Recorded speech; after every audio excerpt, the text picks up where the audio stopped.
This is what we call a teaser. So this is how I did it on the radio show. Hey, ladies and gentlemen, we're back. You don't get to hear.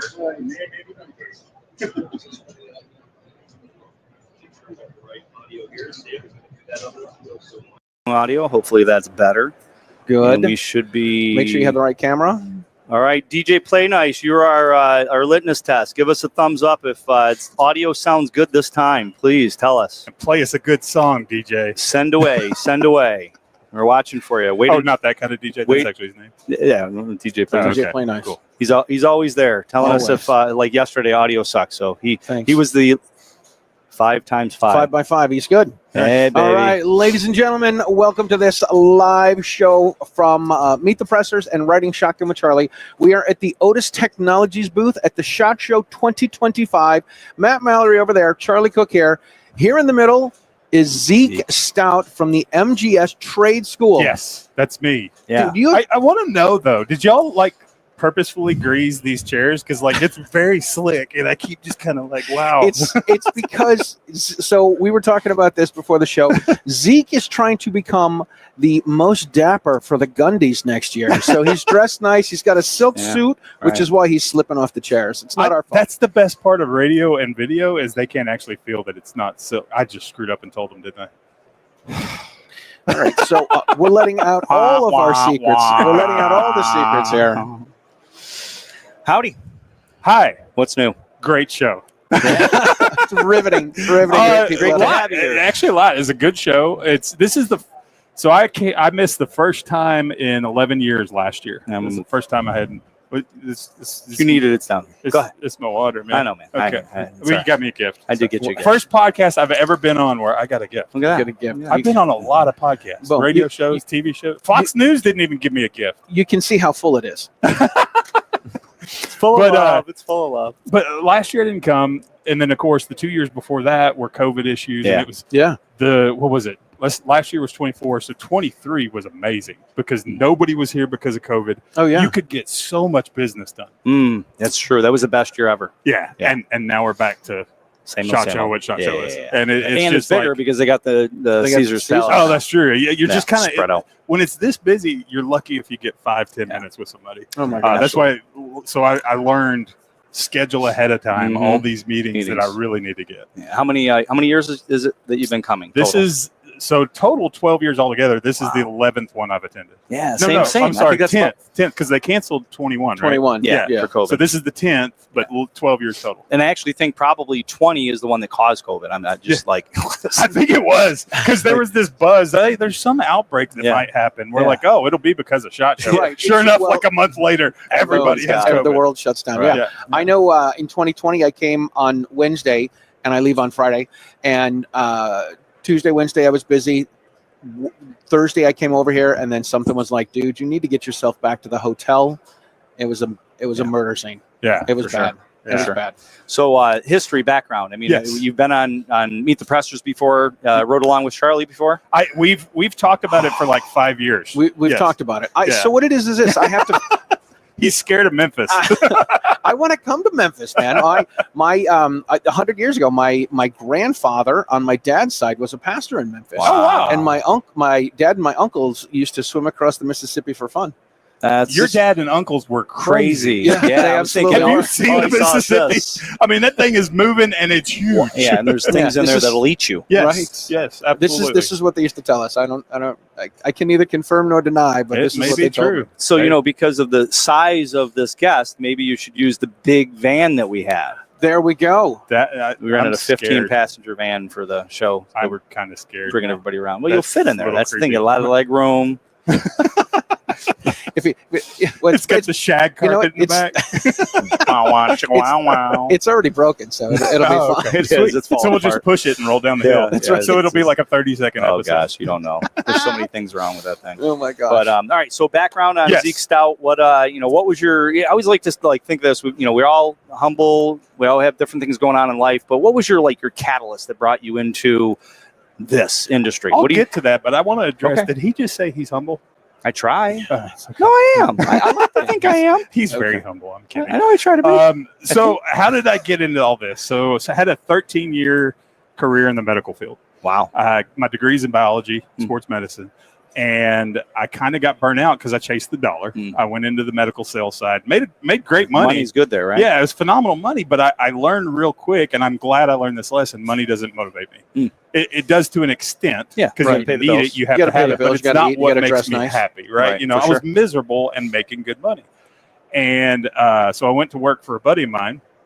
He had this big conglomerate. You had car dealerships, insurance companies, body shops, and then he had 2 Mexican radio stations. And we played high school basketball together. And I went into his office, burnt out. I said, "Here's my resume. I don't know what I'd do for you. I don't know much about cars or any of this other stuff, but let me in." He's like, "All right." Within 6 months, I was his chief administrative officer. Wow. And he gave me a crash course in marketing, and I fell in love with marketing because there's that psychological connection that you have to have with marketing. Marketing is not sales. Marketing is branding that brand into people's brains. A lot of people don't realize branding comes from, if you're a cow, brand them and it stays. Give them the mark. You're searing that brand into people's brains, but you have to be able to connect with an audience, especially in a passion niche like the firearms industry. Yeah. So anyways, we opened a location in a really rough area of Clarksville, Tennessee, and bought my first handgun, got my carry permit. I was always into guns somewhat because I was born in Texas and raised in Tennessee, so go figure. Nice. But we get handed a rifle when we come out of the womb. Right. But It's a little uncomfortable for your mom, but that's okay. yeah, it was a little rough on her.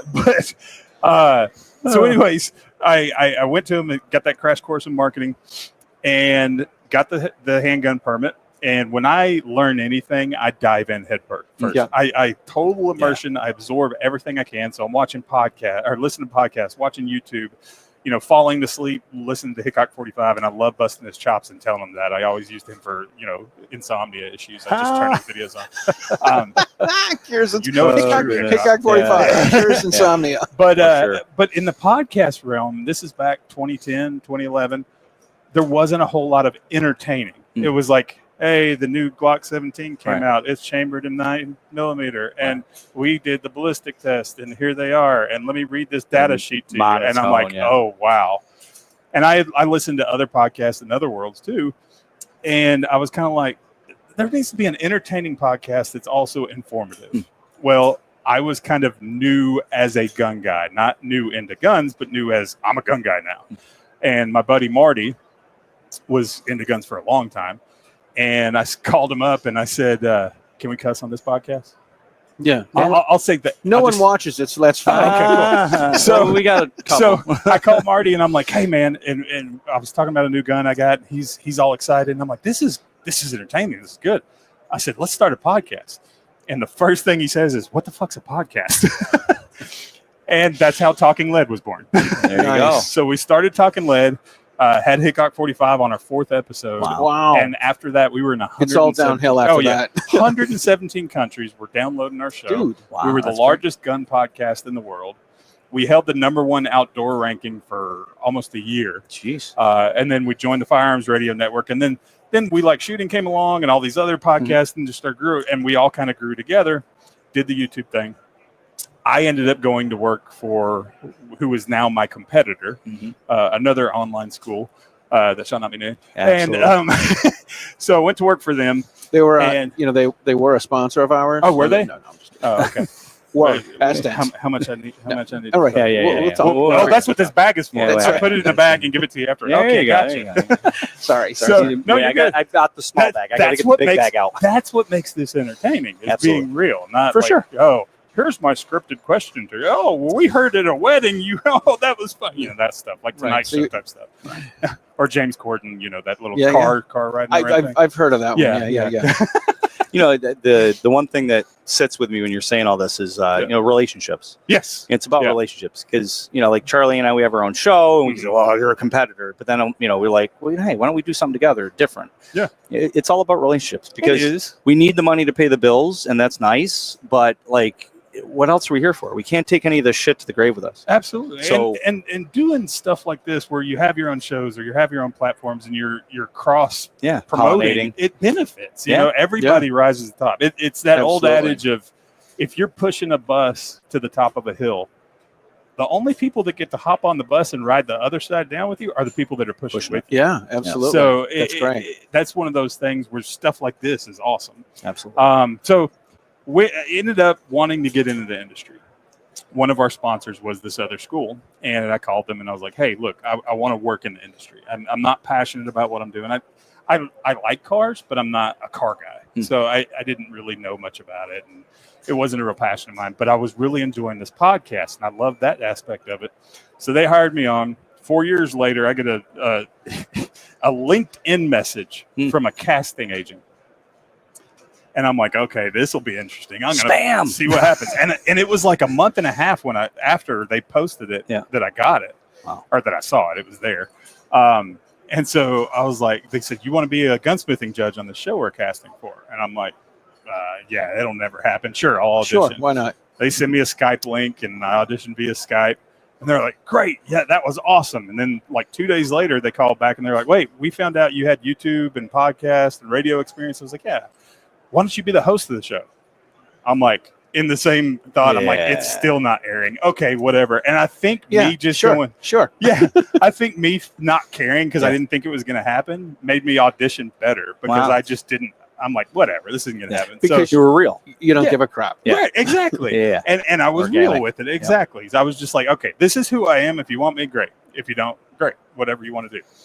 So 8 months later, we're filming the show Master of Arms for Discovery Channel. That's awesome. And we filmed it up in Pennsylvania. And even when we're filming it, Ashley Lebinsky, who is one of the other judges, we're kind of like, is this ever going to go to air? They're just filming it. It'll never go to air. Sure enough, we got a full season out of it. It was a blast. That's cool. And then I had left the school I was with and spent a year out of the industry, marketing for the motorcycle industry. And came back because I missed this world. The gun world is a very unique. It's very unique. It's very a tight brotherhood. Yep. Scratch my back, I'll scratch yours. Yeah, for sure. But you screw up, No. you're done. That's it. You may hop around to 20 different companies over the next year, and then nobody wants you anymore. Yeah, you see that. You Right, see people jumping ship, going company to company. Yeah. So seeing that loyalty and not seeing it in other worlds that I was involved in, I just kind of wanted to get back in. So I reached out to MGS and I said, hey, you want me to do for you what I did for the other school? And they said, absolutely. I said, well, I need to buy in. Next thing you know, I'm part owner at MGS. And we've been rocking and rolling for 5 years since I've been there. They actually started in 1946. Really? Yeah. I didn't know that. Yeah, it came around to more of an online presence, I think, in the early 2000s, somewhere in there. And my partner bought it in 2011, I believe, 2012. And then I became partners with him in 2020. And we grew, since 2019, we've grown 290-something odd %. Wow, So, yeah, that's incredible. We've got a really good growth rate. We've got a lot of good things going on. We're affordable. You can get our entire program and it's our Advanced 2 program where you get a build kit, you get almost $1,400 worth of tools. Jeez. You get all the curriculum, everything for less than $6,000. And right now, I was just going to sales say, time. I was just going to make a joke. I was going to be like, and do you have a discount? Yeah, if you're watching live or if you're watching until the 31st of this month, we're doing a discounted tuition rate just because, the economy's looking like we've got a future again. Amen. Things have already bumped up. I've watched the stock market. I watch crypto. All that stuff is starting to creep back up. And kind of in a celebration, we're going to do, hey, here's a discounted rate. Reach out. The code is Trump. No. the code is MGS 25. Nice. So 2025. So if you want to enroll, go. I mean, still, even if you don't get in, if you watch this after that, less than $6,000 for this education. That's great. With all the tools you need, because one of the things I always got from students at other places, they do their build. Their final build was an AR-15, 1911, whatever. And I'd get an email. Nito, I learned a lot. Nito, I built an AR-15. How the heck am I supposed to start a business with an AR-15? Because a lot of these people want to start their own gunsmithing shop. Right. Yeah. So I'm like, well, if somebody goes to auto diesel mechanic school, right? When they graduate, they have a pallet of tools, and they can go to any dealership, any body shop and say, hey, I'm ready to work. I got all my tools. And they're like, there's your stall. Go, boom.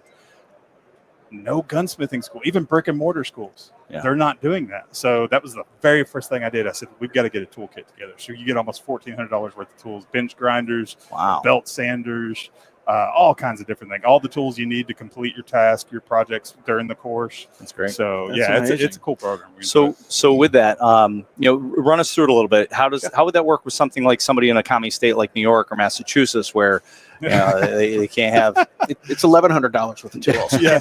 So like in Massachusetts, you get a screwdriver, I think, maybe. You get screwed? What'd you say? Yeah, there you go. Exactly. But we have to, a giant Magpul mag just walked by like a mascot. Wow. I missed it. I wish you had a camera facing that way too. It was probably 8 foot tall, but it was like a mascot uniform. But it was a Magpul mag. That was crazy. Great. Yeah. You can't help but you talk never about know that. what Gotta to see be a at SHOT Show. What were we talking about? We were talking about the tools. Tools. Yeah. Okay. Massachusetts, New York. Yeah. So we have to keep up with all the new laws. Once a month, I'm always checking each state legislation that's coming through, gun laws. Thank God in our industry, there's a lot of websites that do it for you. And they'll post new stuff that's coming through. So I'll do a little run through every month.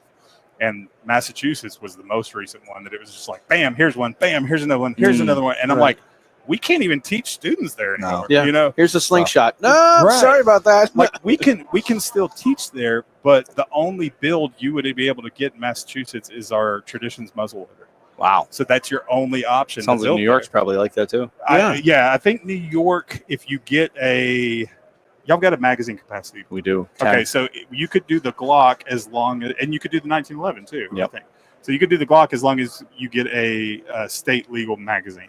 No. So with the Glock build we get through, I can't say Glock. Sorry, scratch that. Anybody that heard that, delete it from your brain. Delete. It's a Lone Wolf Firearms striker fire pistol. Gotcha. And you can get that. We don't send a magazine with it for that reason. California has a magazine limit. Right. New York, all these states that have a magazine limit. The Hateful Eight. We're like, you have to get your own magazine. That's on you. Right.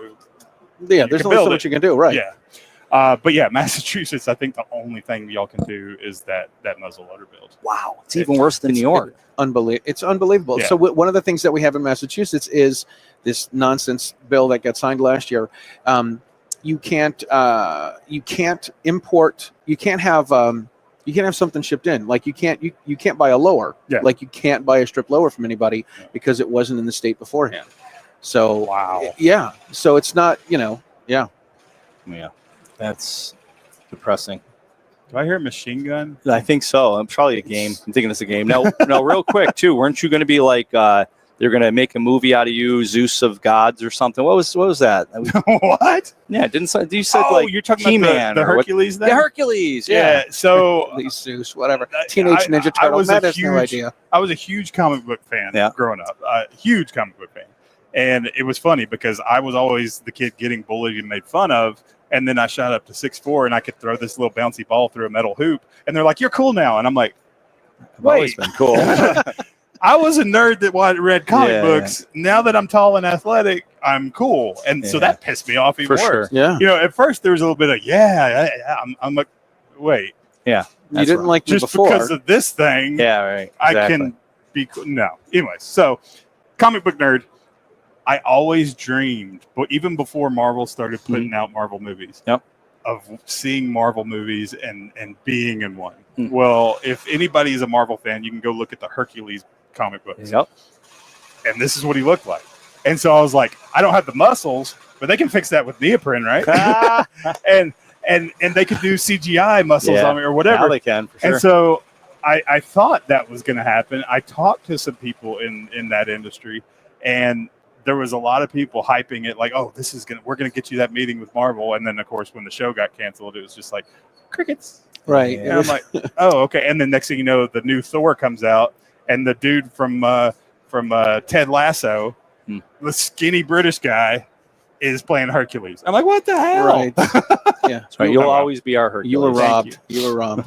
Oh man, gosh, I didn't know this was like Oprah where you're gonna make me cry. And there's one for you, and there's one for you. Yeah. Somebody Talking about presents make me cry. Friends Yeah, of all pretty places. soon we're gonna start, beating each other with chairs. Yeah. So whatever we need to That's do. Jerry Springer. You Yeah, got the wrong show. Yeah, wrong We'll daytime get all show. these people start going, Jerry. Right. Yeah, right. Pressers. We'd say riding. Yeah. That's a different show too. It's the OnlyFans channel, but that's Yeah, for sure. So what else? What's on the horizon? Outside of the gun world, let me rewind. So gun world, I got MGS. That's my main gig. That's where I make my bread and butter. I'm partnered in a new company called Frytech. We have the utility patent on using magnets to reduce recoil.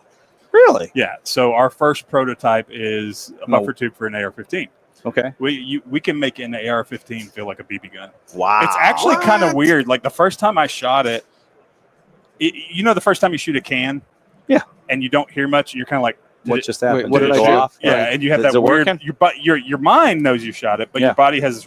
It's the same thing with this. Like I shot it, and it felt like a squib load. I don't know if y'all ever had a squib load. It was just kind of like and I was like, wait, I heard the bang. I see a hole in the paper downrange.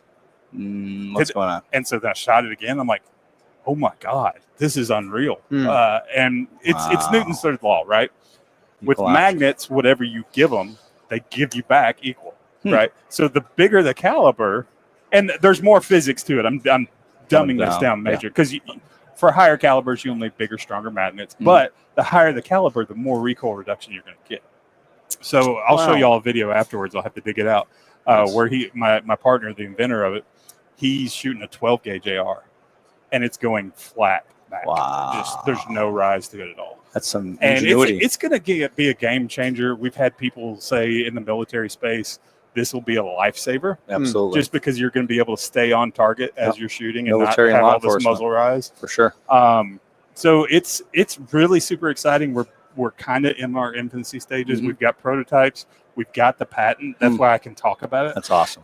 It's one of those things where it's like, people are like, well, what if somebody sees it or hears about it and they try to reduce recoil with magnets? I'll be like, I'll knock on the door and go, can I have my check? No, you can keep doing it. Go ahead. But we need our check. Yeah. Right. We'd like a taste of the action. Yes. Zeus is here. Right. Exactly. That's what I'll do. For sure. I'll just walk in and go, Zeus Dress is here. up. You'll be will LARPing. have to come get me out of the loony bin. Right.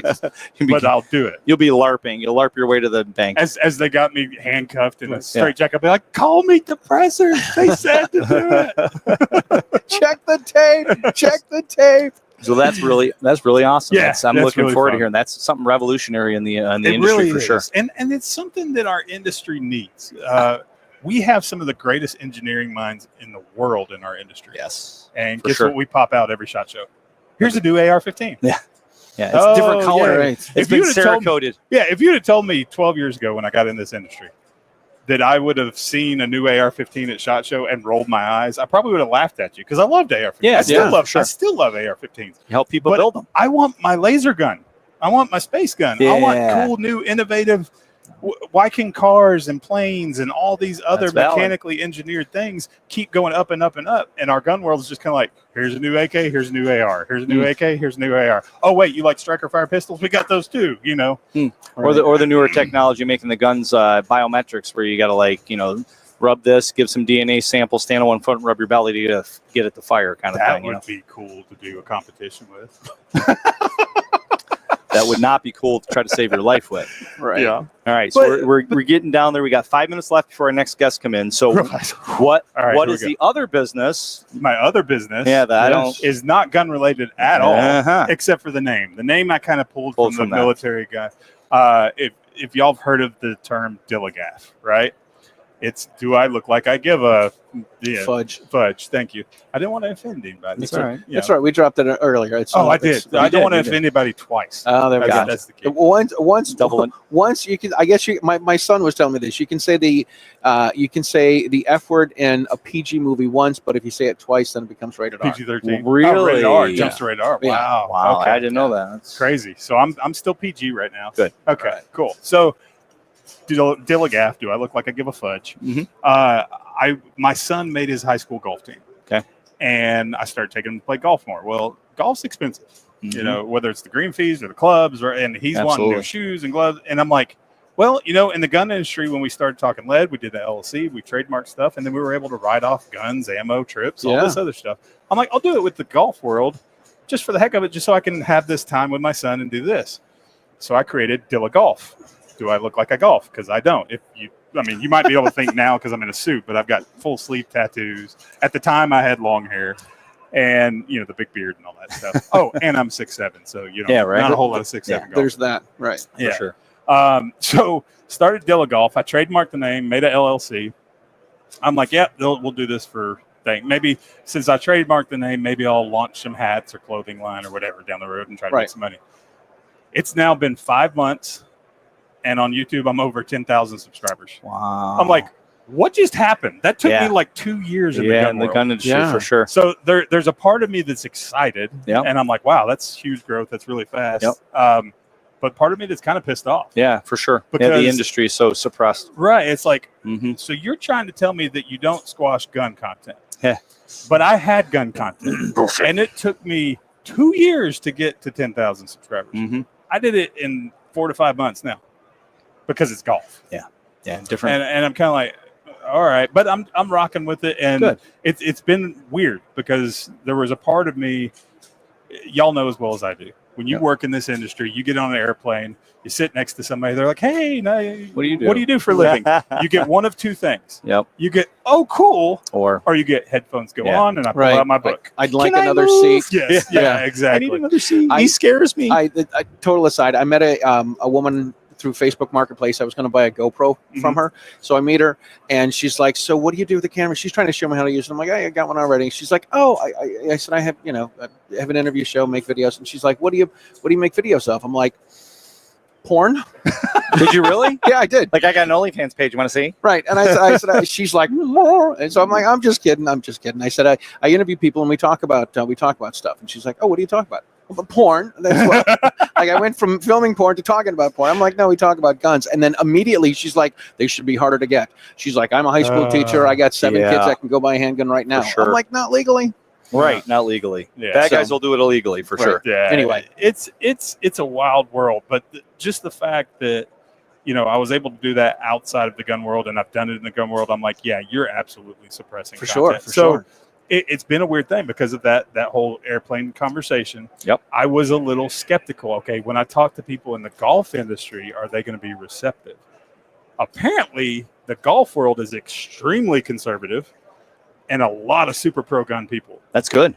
And I'm like, sweet. Then you throw in the name that is very tied in with military because Dilligaff came from, you know, drill instructors. Oh, I'm sick. My belly hurts. Do I look like I give Yeah, a- exactly. So Dilligaff became a thing. Mm-hmm. So the military guys are like, oh, dude, I love it. And, you know, there's all these organizations for veterans and Mhm. active duty members playing golf Yeah. to benefit their PTSD. For sure. Mm. And I'm like, wow, okay, this is kind of a good tie-in with what I do for a Yeah. living. And so it's kind of taken off. I'm actually negotiating clothing brands with some Wow. manufacturers. I want to keep it U.S. Made. Unfortunately, it's going to make it more expensive, but the quality is pretty high of the stuff that I'm looking Well, at. that's the So- thing. It's got to, it's got to have that happy medium because if the clothing's crappy, then nobody's going to want it, and then if it's really Exactly. expensive, then your market's going to be smaller. It's got to have that middle of the road kind of Exactly. fit as many of the spectrum as possible. Yeah, on the spectrum. What? Well, that I'm on the spectrum. but, Oh, I'm yeah. probably- I think we all are kind of. at some point. I want to know this from you guys. I know we got like 3 minutes, or we've gone yeah, over. we're waiting But- on So the next guest, John Correia. We're live, so get over here, Johnny boy. Yeah, because we know he's watching. So for me, I was never extrovert. Yeah. I was never an out there person. Mhm. starting that podcast, I just wanted to learn more about guns. And I'm like, hey, join me on my journey. Me and Marty are dummies. Watch us be dummies learning about guns. Of course, we learn more and more and more. I even got a certificate as a firearms expert. Nice. And, you know, it was therapeutic for me going through that because I kind of came out of my shell. That's and awesome. then having the TV show, because I can interact with people, hundreds of thousands, millions, whatever, Yeah. and I don't actually have to be like this talking to them. Yeah. And so it was very therapeutic and kind of helped me in business too, you know, being able to talk to people and just, for lack of a better term, not give a shit. You know, do you feel that the like you said you're picked on when you were younger? Do you feel that plays any part in it? As far as I think so. Yeah, I absolutely. always wonder, you know, with things like that, like trauma and stuff as kids, or you know, somebody sexually abused turns gay or and whatnot. I was curious as far as like how, you know, how our life ends up because of you know things that have happened. It's worked out pretty well for you, Matt. The best part, it was like every 80s bully movie ever. Oh my god! When I had the TV show, Yeah. like people used to bully the crap out of me on the bus and stuff, started reaching out on Facebook. Hey man, that's so cool. I'm you're like go to dude, hell. you haven't talked to me in 30 years. Yeah, you just Right. want and something. when you did talk to me, you threatened to kick my ass on the bus. Right. And now we're buddies because I had a TV show. now you just show them your Thor hammer. Thanks. Oh, an actual hand. Oh, okay. I thought we were using a euphemism. My bad. Could be both. See, I've been trying to tell Charlie this ride along in his car is going to be very interesting. I think it'll be can't great. wait. I gotta find. I actually, you ready for this? So I have a work vacation in February, and I'm like, I looked at coming to Memphis for about 3 days, and it was going to be about, I don't know, $1,500 or so. Here's the best thing. Well, you could stay with us. I've got a little in-law suite in the house. Look at I got a that. place to stay. So you can cut that down a little bit by the hotel at least. But Look, the best thing about Memphis is if you see a car chase, we'll follow them. Because they've got the best drop guns. Like they'll throw out staccatos and stuff. Really? And so we just follow the car chase. Wow. Hopefully the cops don't see the gun caught. And we got a brand new $3,000 gun. You know. All right, so all right, $1,500, get a $3,000 gun for free. Boom. Serial number scratched off. I don't have to, you know, since the serial number is scratched off, I don't have to. This is going to be on public thing. The serial number is intact, and it is a legally obtained gun. They just dropped it out of the car on accident. Finders during keepers, a car chase. losers, Yeah. weepers. So Exactly. funny. You'll like this one. I sent a Glock 17 down to that area to get converted into a Glock 18. You've told me this one. I did tell you this one. but keep going. They sent it back to me.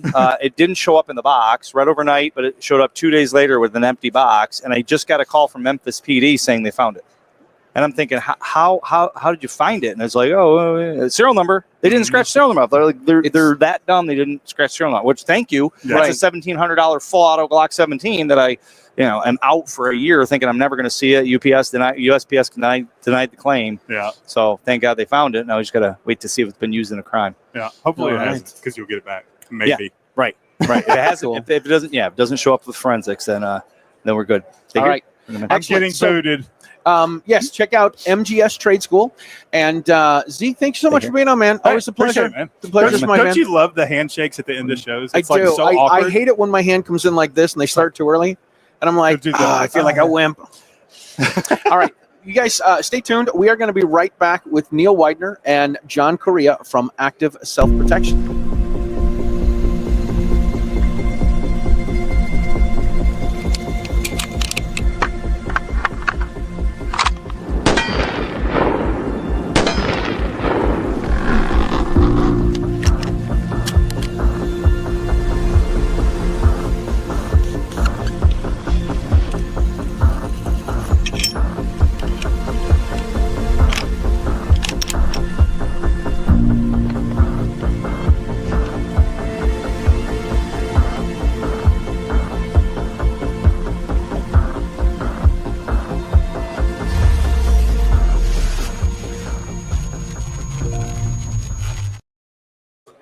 Then you can just, if you just do a mic pop with your hand, you can see. Deal. I can sync off the feed, so that's right. All right, awesome. All right. So let me see. Zeke, is this yours? Yeah, we'll give you this. Thank you. Yeah. Okay. Long and we're back live. Oh. We're ready. Seriously? No. We'll be right There's- with you guys. There's another. No, hit another button. Let's just skip it. We'll take it. Where it is. You play the next one?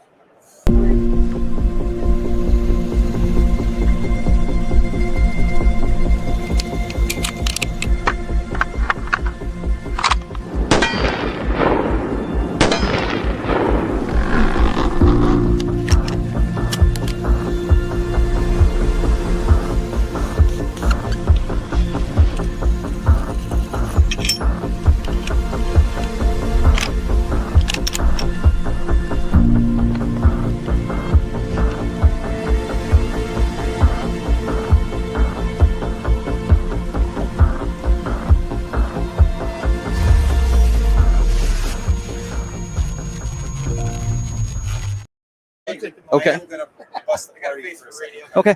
Yeah. Like, Here. just don't hit the Whoops, camera hold or on, hold move up, the hold up. cable. Kind of crawl in. Lay across the Like this. Yeah, get up to that. I'm not plugged.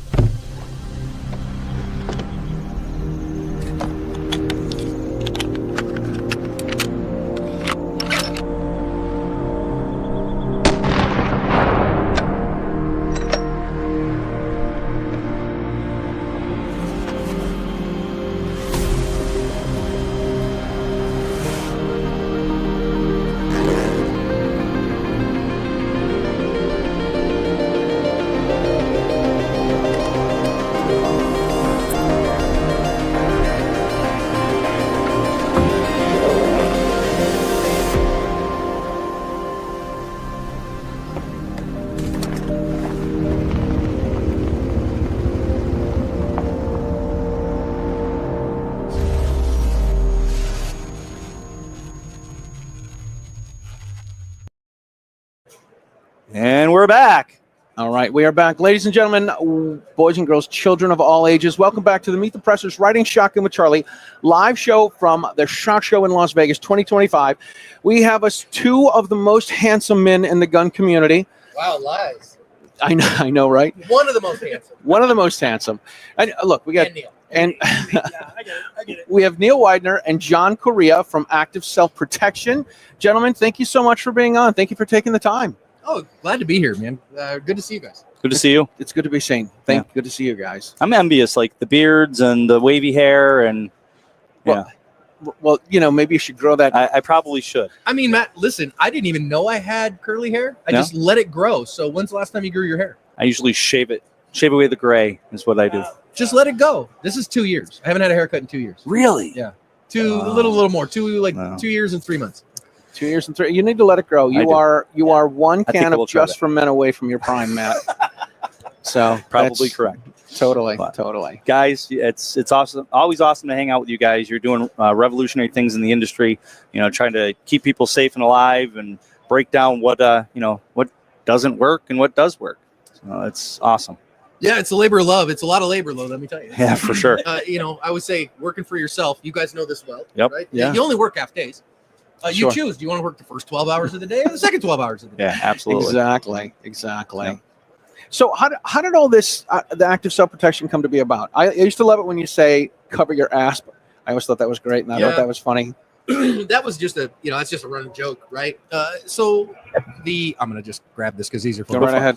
The genesis of the company, at its very core, I started active self protection to write off ammo.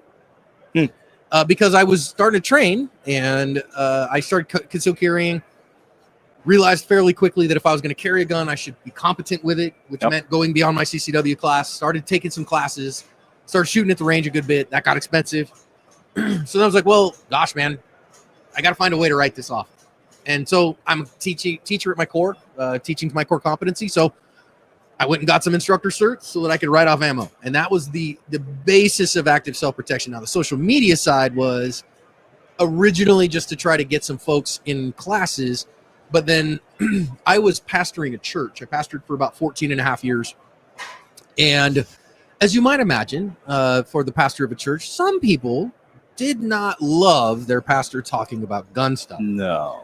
And that makes sense to me. And so I would catch some grief from the blue-haired ladies who were frustrated about me posting about gun stuff on Facebook.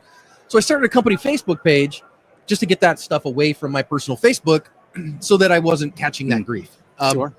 And then it just kind of lit up from there. It was doing good, and then it started performing well, and then people started sending me videos of real encounters, and so I was like, wow, that was really interesting. I took that to my martial arts school one night to just say, hey, how do we defend against this?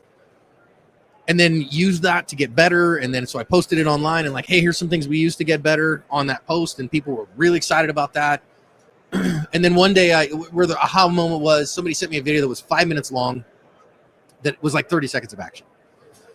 So I had to cut off the first 4.5 minutes of it, and I had editing software, Adobe Premiere, on my laptop, but I didn't know how to use it. And so to the Googles, right? That's it. So I YouTubed how to use Adobe Premiere, and in the basic tutorial I watched, it was like, hey, if you want to record audio over an existing video clip, here's how you do it. And I was like, huh.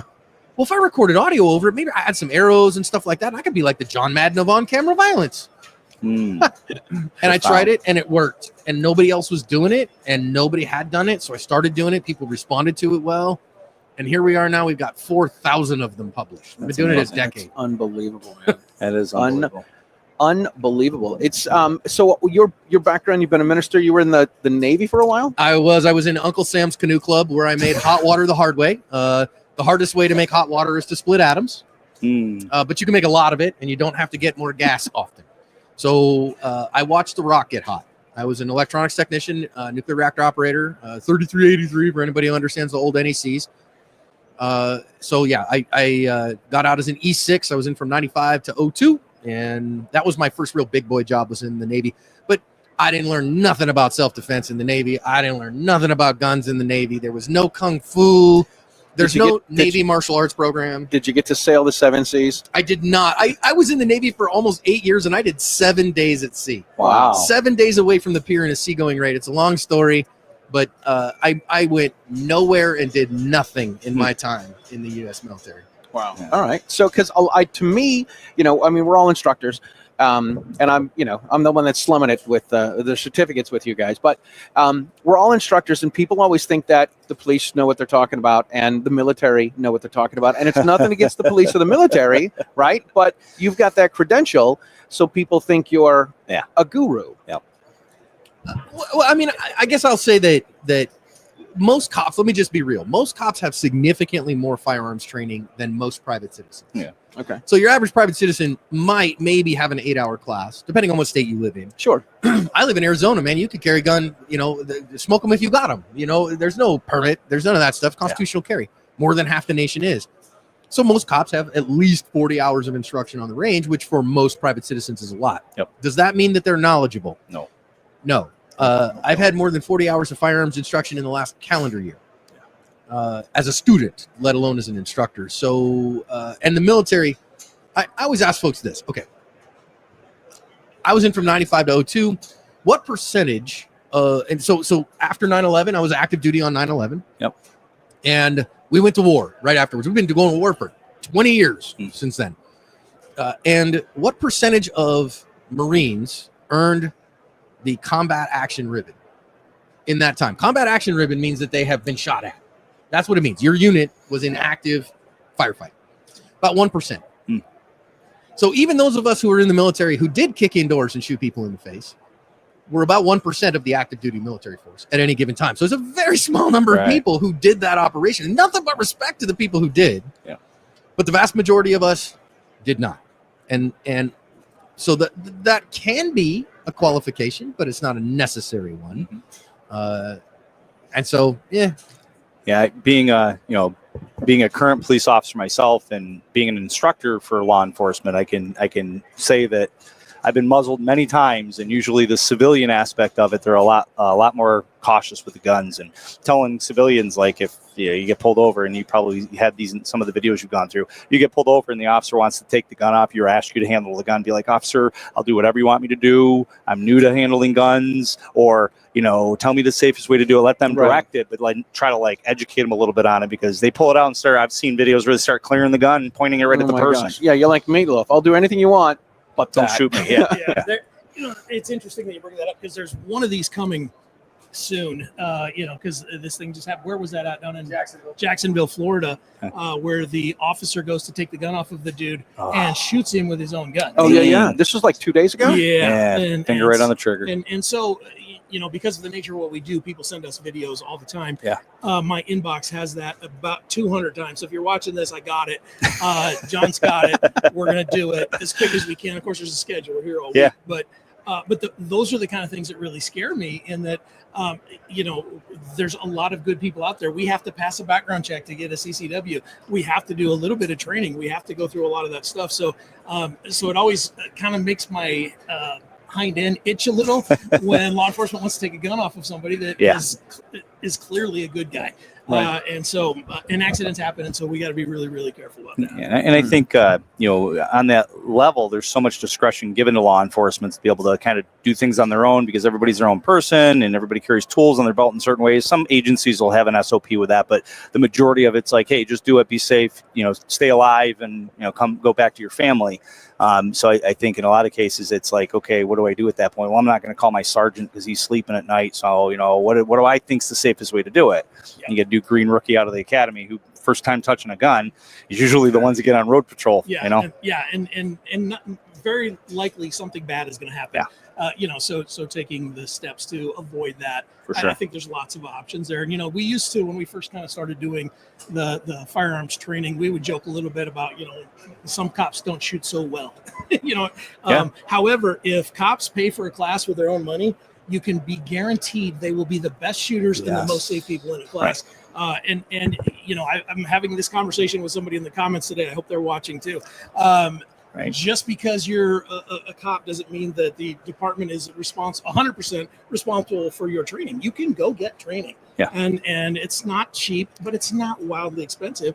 And so, every person here, takes our own responsibility of getting better at what we do. I've taken classes with you, Charlie. You're a darn good shooter. Look, we've taken classes together, but you came in second. I know. Okay. Yeah, we did. Oh, nice. It wasn't Charlie. You're number 2, Neil. Right. I think it was Charlie that shot my target just to mess my thing up. Wow. That's for a whole nother podcast. Right. For sure. Yeah, it's I've had law enforcement in my classes, and those are the ones, right? They're spending the money, they're taking their private time off, maybe even sick time. I won't go there, but taking time off work, they're taking time away from their family, they're spending their money, and their agency's not reimbursing them for it. Maybe they'll give them ammo, but sometimes that isn't even the case. So it's those are the ones that realize, listen, I'm going out there. The most dangerous thing in law enforcement is traffic stops and domestic violence. So you go to a DV or a traffic stop, you don't know what you're up against. Tinted windows, and then the next legal that came over the border doesn't want to go back home. Right. You don't know. For sure. Let me ask you guys this. So you said something a few years ago online that where you said you get you try for 100 hours of instruction as a student, which is unbelievable. I think I only did that in 21 when we did the Mag 40 class, but because I was like, well, if this is what John Correia's doing, man, and this is what Neil's doing, I got to try to do this too, right? But I'm like, well, let's be realistic. I have a job, right? I can't do this all the time. So. That year, I think I did about 100 hours with a bunch of other classes I did. Amazing year. Yeah, totally.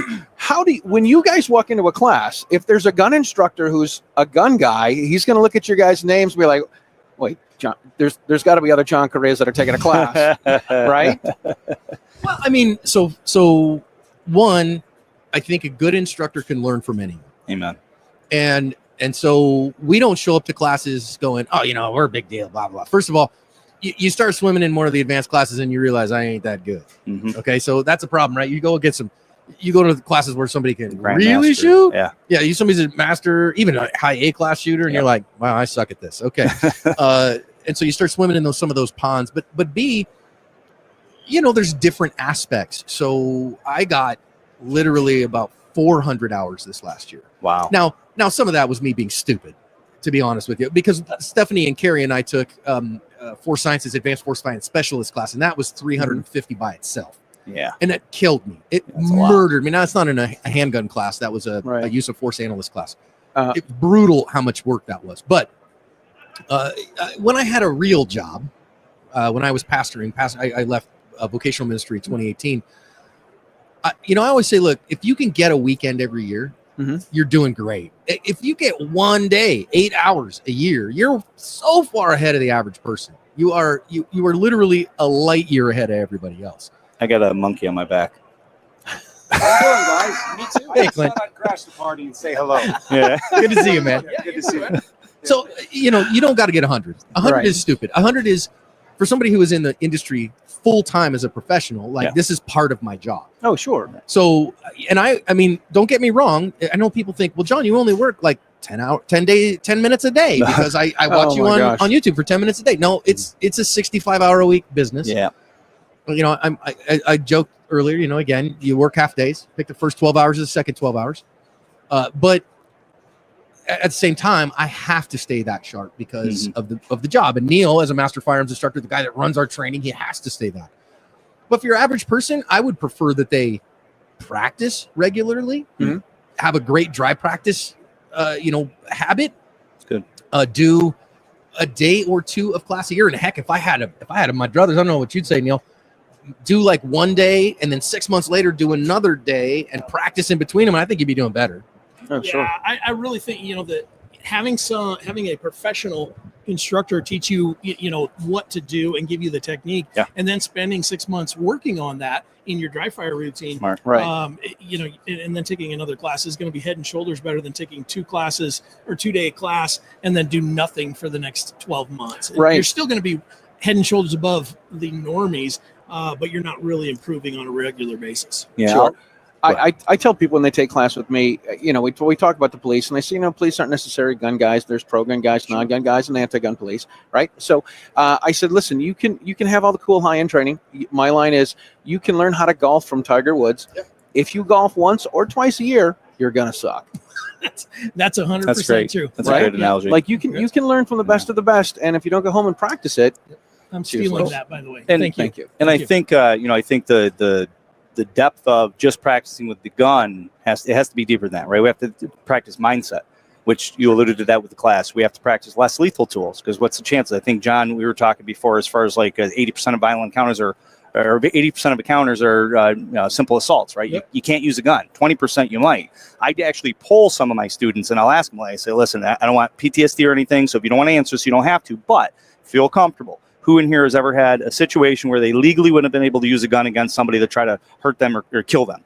And like hardly anybody puts their hands up. Every once in a while, one hand, very rarely 2 hands, and then very rarely one has 2 encounters. And I'm like, what percentage is that? And it's very low compared to getting in a verbal altercation with somebody, pepper spraying somebody, tasing somebody. So the likelihood of you carrying a gun and needing it is very slim, but you're here for that because you see it and it's valuable. But what else do you carry? Right, pepper spray, taser, stun gun, stuff like that is and mindset, right? Just so you don't even have to be in that situation. Yeah, and I think the mindset goes further yet for me. Is mindset in my dry practice is I talk to people that are like, well, I sit in front of my TV and I pull the trigger, and that's my dry fire routine. And I don't. How are you improving? What are you using to measure your improvement? What are you doing? What is it you're trying to get out of that? If you're trying to learn what your trigger feels like, you're going to figure that out in one episode of Law and Order. And it's not a great place to do dry fire, So That's your TV. Yeah, we've got the Ask Dry Fire Challenge group on Facebook. About 5,000 people in that. That's now. great. And I run monthly. It's free. Come join us. It's a good time. We do challenges, give stuff away, every couple of months. But because I run that, people share with me their issues or their stories. And I've heard 31 stories of NDs in people's homes while they were in dry fire. wow. And using your wife's brand new refrigerator for dry fire target is a bad idea. Yeah. I'll just say that. Did they? A little not so dry. Yeah, that's not bad. Right. How many of them were wearing their brown pants when they did this? Yeah, after They they all were wearing it afterwards. Every one of them. I'll always say, you can sit in your house and dry fire. You can shoot at doorknobs, light switches, or pictures of relatives on the wall you don't like, and just make sure whoever's on the other side of that wall, there's nobody there. You've cleared the gun. Go through that when you dry fire, and then even have that, that response like Mantis offers. Next Level Training, sponsors of our show, where you can actually use tools to see where that shot is, so you're doing it right. You're not building bad training scars. That's crucial. So. Yeah, I just think it's important to take that mindset into our practice, and that dry fire is not just pulling the trigger. Yeah. Dry fire is the whole thing. You've got to learn how to draw the gun. You've got to learn how to get it back in the holster safely. There's so much more to it than just pulling the trigger. And when I first started shooting, specifically pistols, everybody told me, Neil, you just have to dry fire. I didn't know what that meant. Oh yeah. So I thought, okay, yeah, I'm just going to sit here and pull the trigger. Well, this is really fun. I'm not learning anything. Or it'll hurt your gun, won't it? Yeah. Oh yeah, man. That generation. Yes. Yes. My dad was pretty sure I was going to ruin every gun that I had, and I'm like, well, I only dry fire with one of them. So if I break it, I break it. You know, this is shocking. They sell them. Yeah. You can break it. Yeah. They sell Yeah, I them. buy a new one. Yeah, Right. It's it's not a. If you can get it at the store, you'll be all right. Yep. And we also say, imagine if you wanted to learn to play golf, right? So you took a lesson from Tiger Woods, cool. And then you go to the range and you're like, so what are you going to work on? I don't know. I'm just going to hit balls. Yeah. Well, what are you working on? Yeah. You're going to work on your short game. You're going to work on your long game. You're going to work on weird lies. What are you working on? I don't know. Well, you're not going to get better if you don't have a plan. You got to have a plan. You got to have a plan and then do the plan. Do the thing. So if it's 5 minutes a day of dry practice, cool. This 5 minutes today on Mondays, I work on draw. On Wednesdays, I work on target transitions. On Fridays, I work on low ready presentations. Whatever it is, having a plan and some objective standards to work on, because otherwise you're just wasting time.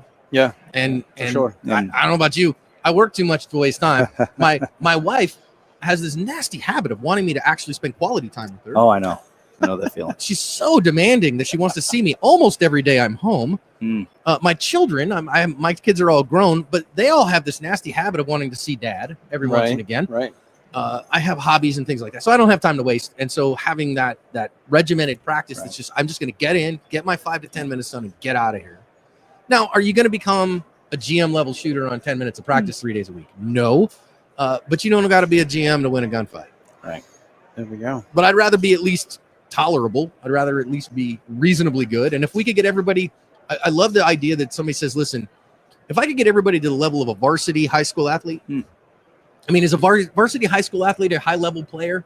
Not by anybody's grand scheme of things, but they have practiced and played an awful lot in reality of things. So 280 hours of practice for the average high school athlete to get to the varsity level. Really? 280 hours total of practice and 84 hours of game time.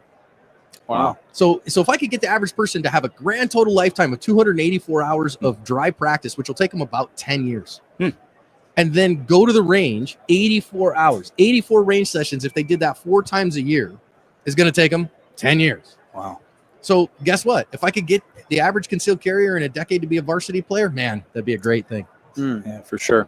Yeah, the last year was probably my most. I must have heard it from you because I or maybe from Charlie through you, but or through Charlie from you.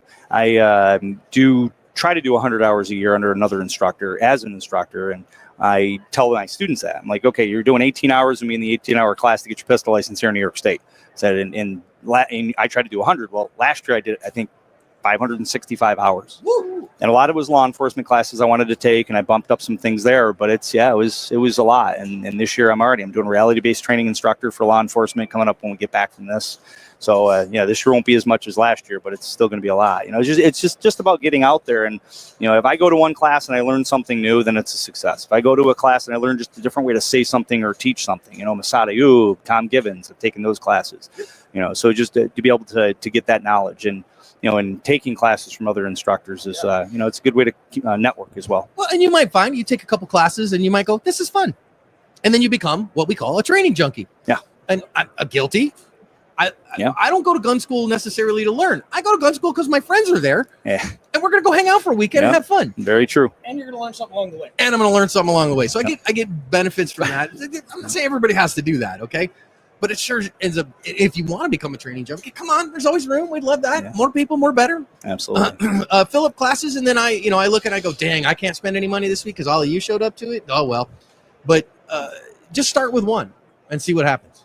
So to round it out, we're getting close to the end here. What do you guys got going on in the future? Quick, and also how can people find out about you? And so we've decided for 2025, active self-protection is each of our senior cadre. We have really kind of 5 of us in our senior group are leaning into their strengths, leaning into the very best of them. So that means for me, unfortunately, that I'm not going to get to teach handgun as much as I'd like to this year. I'd never say this to him. But in reality, Neil's probably a little better at this than I am in the handgun instruction. I'd never tell him that. And so he's doing. You know what? It's really true. when he gives you a pay raise. That's when you know. It's never going to be true. Oh, Never going to be true. Shucks. The crazy part is that, you know, as our chief marketing officer, he can make himself pay raise any one time he wants.